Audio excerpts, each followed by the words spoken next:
আজকে আমি বানাচ্ছি মা ঠাকুমাদের পুরোনো দিনের একটি রেসিপি। এটা হচ্ছে চাল কুমড়োর পকেট। চাল কুমড়োগুলো ভালো করে ছাড়িয়ে এভাবে কেটে এবার আমি পকেট তৈরি করে নিচ্ছি। এইভাবে সব ছুরি দিয়ে দিয়ে কেটে কেটে পকেটগুলো তৈরি করে নেব। আর এটা খেতে খুব ভালো হয়। এটা যদি কেউ মনে করেন ঠাকুরের প্রসাদে তো চাল কুমড়ো দিতে হয়, যদি মনে করেন এইভাবে দিতে পারেন। এটা খুব ভালো একটা রেসিপি, আর ঠাকুরের এতেও দেওয়া যায়। তো এবারে আমি চাল কুমড়োগুলো জলের মধ্যে দিয়ে দিচ্ছি। এটা একটু ভাপিয়ে নেব চাল কুমড়োগুলো। এটা একটু বসিয়ে ভাপিয়ে নেব।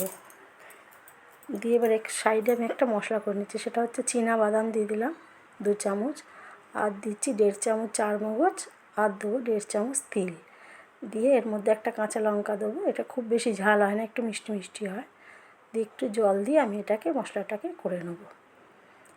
মিক্সিতে মশলাটা করে নিলাম।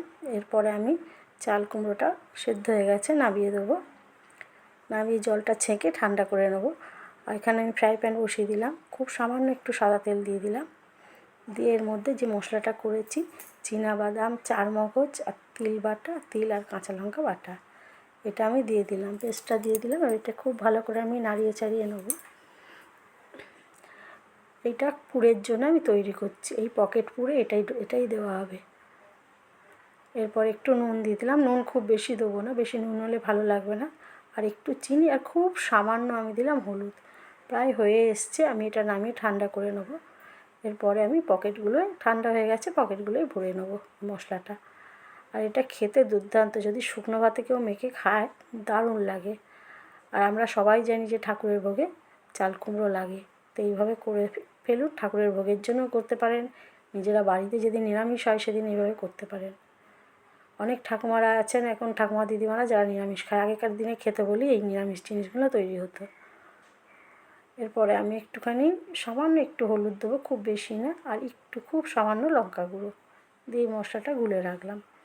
আবার একটু সাদা তেল ফ্রাই প্যানে দিয়ে এরপরে আমি এদিকে ওদিক তেলটা ঘুরিয়ে নিলাম। নিয়ে এরপরে আমি চাল কুমড়োর যে পকেটগুলো করে রেখেছি ওইগুলো দিয়ে দেবো। এগুলো দিয়ে আমি খুব সামান্য তেল লাগে, কিন্তু খেতে খুব ভালো হয়। নিরামিষের দিন করতে পারেন, ঠাকুরের ভোগে দিতে পারেন। অনেক সময় হয় বাড়িতে লোকজন এসছে, তখন চাল কুমড়ো দিয়ে এভাবে বানাতে পারেন। খুব টেস্টি আর খুব ভালো লাগবে। সবাই দেখবেন খাবে আনন্দ করে। আগেকার দিনে তো মা ঠাকুমারা এইভাবেই রান্না করতো, আর তাদের খাওয়া তো দুর্দান্ত টেস্ট। তাতে কিন্তু কিচ্ছু লাগতো না তারা করতো। এখন আমরা কত কিছু দিয়ে রান্না করি, এত স্বাদ আনতে পারি না। হয়ে গেছে ভাজা, আমি নামিয়ে দিলাম। এরপরে আবার একটু তেল দিয়ে দিলাম, খুব সামান্যই তেল লাগে। একটু জিরে দিয়ে দিলাম। আর সেই মশলাটা, যে মশলাটা আমি করেছিলাম পুরের জন্য, ওই মশলাটা একটু দিয়ে দিলাম। আর হলুদ আর লঙ্কাটা গুলে রেখেছিলাম, ওটাও দিয়ে দিলাম। খুব সামান্য আবার এতেও একটু নুন দিয়ে দিলাম। নুন কিন্তু বেশি হলে খেতে ভালো লাগবে না, এটা ওই জন্য নুন কম দিচ্ছি। আর দিলাম একটু চিনি, এটা একটু মিষ্টি মিষ্টি হবে। মশলাটা কষে উঠলে এবার আমি, মশলাটা কষে গেছে, কষা হয়ে গেছে। খুব সামান্য তেল দিয়েছি, কিন্তু তেল ছেড়ে গেছে তার মধ্যে। দিয়ে এবার আমি চাল কুমড়োগুলো সব দিয়ে দেবো, এভাবে বসিয়ে দেবো। এপিট ওপিট করে এগুলো বসিয়ে দিয়ে এপিট ওপিট করে নেড়ে নেব। সব পিট ওপিট করে আমি ঘুরিয়ে ঘুরিয়ে দিচ্ছি। প্রায় হয়েই এসছে। এর মধ্যে আমি 1 চামচ ঘি দিয়ে নামিয়ে সার্ভ করে দেবো। ভালো লাগলে লাইক করবেন, শেয়ার করবেন, কমেন্টসে জানাবেন আপনাদের ভালো লাগলো কি না, সাবস্ক্রাইব করবেন। হয়ে গেছে আমার চাল কুমড়োর পকেট।